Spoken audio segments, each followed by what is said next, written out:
Welcome to another edition of Nurse Minute. I'm Brenda Marks, and it is my pleasure to introduce Deb Yoder.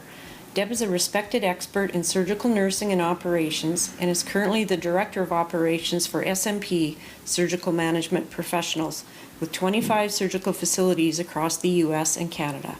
Deb has a Master's in Healthcare Administration and brings over 30 years' experience, including roles as perioperative clinical nurse specialist and CNOR. Welcome, Deb. Thank you, Brenda. It's great to be here.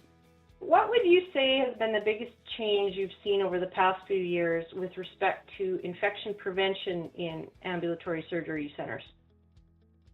I think key to all healthcare and change, and not just ASCs, but is education and awareness.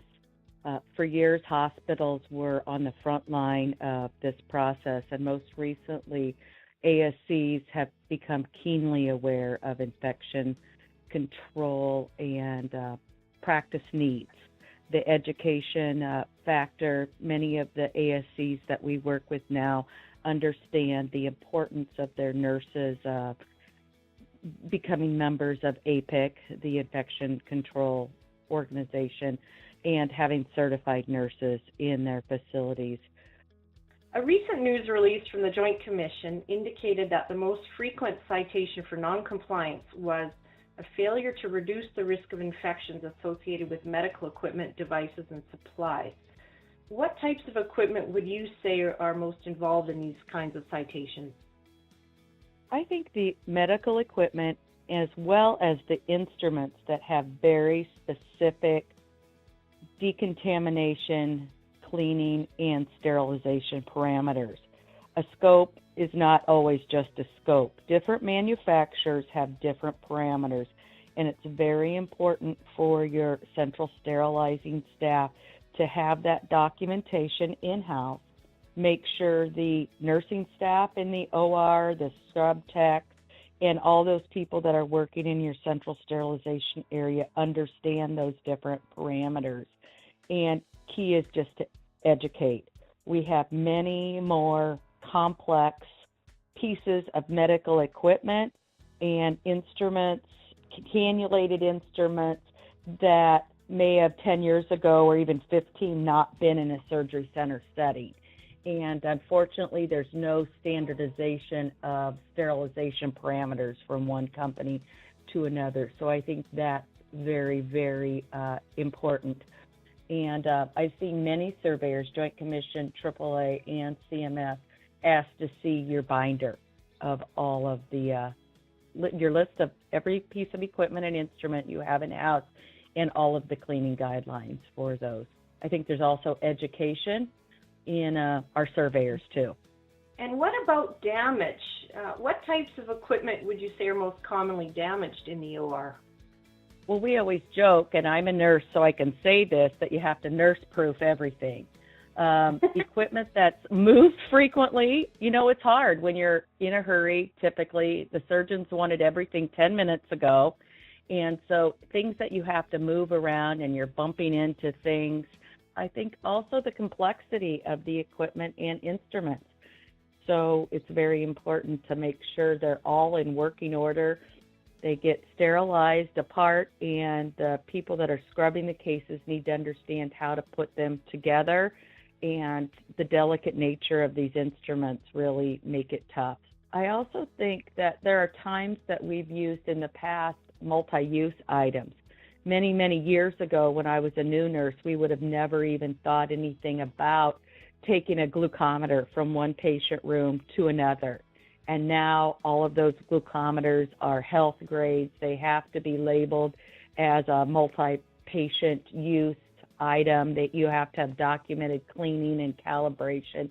So I think awareness is a part of it too. But those would be the kind of devices and supplies I would see as, most easily damaged. And I'm laughing at your comment about making things nurse-proof. Even things like beds and stretchers and curtains. And do you see amongst surveyors or your clinical staff, is there increased awareness on the need to maintain equipment and the physical environment just in general? Are people more aware that damage is not good and it prevents it from being cleaned? Yes. I've seen surveyors look at all of the mattresses and the pads that are on the OR tables to make sure that there aren't holes in them. In the past, 30 years ago when I was an OR nurse or even a little longer as a new nurse on the patient floors, you'd have a hole in a mattress and you'd put a piece of a sticky adaptic or something on it and cover it up and wipe it down. We never thought about all the crud that might be in the foam inside it. And I think you see that in how our mattresses and pads are made. They're more solid now. We don't just have a piece of plastic covering a foam pad. And how we seal up those kind of things. The walls, I've seen accreditors where, the carts and beds or equipment might bump into your OR walls or your hallway or patient rooms. Those are getting, they look at that. Is the paint chipped? Is that an opportunity for fluids to set on the plaster and breed something? Or, so sites are much more cognizant about keeping their places neat and tidy and without any damage and dings. Does it occur? Of course it occurs. It occurs in our own houses, but you have to keep up with it. And I think key is when you're building a new facility, you make sure that you have products in place to help avoid costly change-ups later. Life happens and things do happen.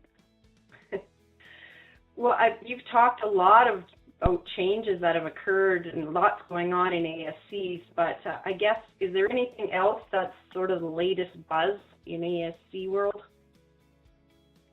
Well, I think as, we become more educated and as more and more procedure mixes move to that ambulatory surgery world off of the inpatient-only list, it will give us more and more things to think about. I think there's more focus on life safety codes, enhanced enforcement of the fire codes and life safety codes that have been in the works since 2012, but now this year are actually being enforced. Wow. Well, it's no wonder you are such a busy lady, Deb.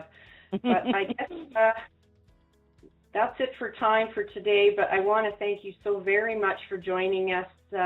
It's fascinating what's going on in the world of ASCs, and we couldn't have found someone more experienced to speak with. So thank you so much, Deb. Thank you, Brenda. It's been a pleasure.